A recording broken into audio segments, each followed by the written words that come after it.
We thank God for the growth in the Seventh-day Adventist Church since Global Mission began some 3 decades ago. I don't think we have ever sat down to discuss a subject of greater importance than global mission. And global mission requires a strategy in order to carry the message of God's love, the saving grace of Christ and His soon coming to every nation, kindred, tongue, and people. A global mission and a global strategy which extends from continent to continent, country to country, city to city, group to group, and ultimately person to person. We've seen many new people groups and countries entered. We've seen thousands of new churches planted. We've seen literally millions of people find hope and salvation through Jesus. Of course, many mission challenges still remain, but that's nothing new. When the good news about Jesus spread from Jerusalem some 2,000 years ago, it didn't happen because the apostles came together, planned together, prayed together and said, "I will go." No, sadly, it really only happened as a byproduct of persecution. When the believers fled Jerusalem for safety, they then shared the good news in the places where they landed, like Syrian Antioch, where the church was started by refugees from Jerusalem. Today's Antioch, now called Antakya, is located just over the Turkish side of the border and is still a destination for refugees. Tens of thousands of refugees have poured over the border from Syria in the past few years. It was here in Antioch that the followers of Jesus were first called Christians. Just over the hill is a cave that was one of the first cave churches where they believed was one of the places where those early Christians met. This soon replaced Jerusalem as the mother church, and it became the base for sending out missionaries. The Apostle Paul launched his missionary journeys from here, planting churches throughout Turkey and the then known world.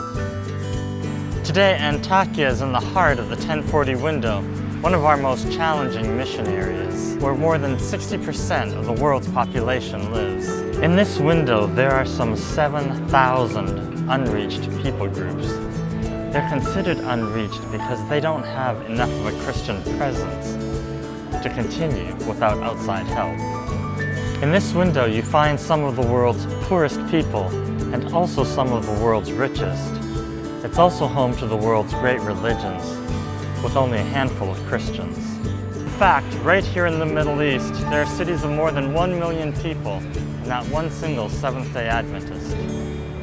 Of course, our Urban Mission Challenge is not limited to the Middle East or the 1040 window. In Africa, Asia Pacific, the Americas, Europe, cities where the majority of the world's population now live are our new mission field. And of course, the cities are home to every nation, kindred, tongue, and people.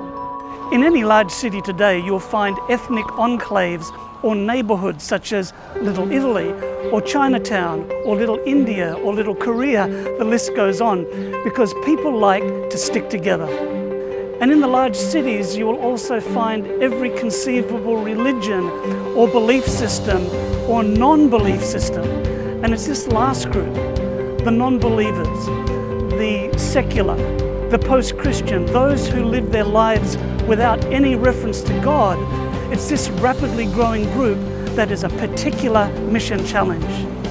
How do we even begin to reach people who don't believe in God and have never even seen a Bible? How do we even begin to reach people who are rich and increased with goods and feel as if they have need of nothing? These are questions that have confronted the church in Australia, New Zealand, Europe for many years. Now they're starting to confront the church in every world territory.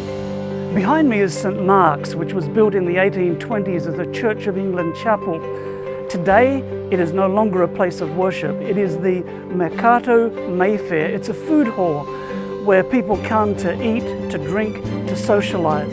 And it's like hundreds of other former churches throughout England, throughout Europe, that no longer serve their original purpose. They have become apartments, they have become restaurants and bars and art galleries and yoga studios, everything except that original purpose. And they are symbolic of the new post-Christian society that we are facing.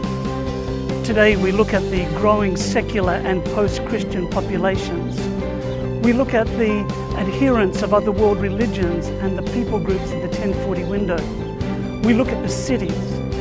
In the face of such challenges, many people see walls, but we see opportunities. Many see the lack of funds, but we see the source of all funds.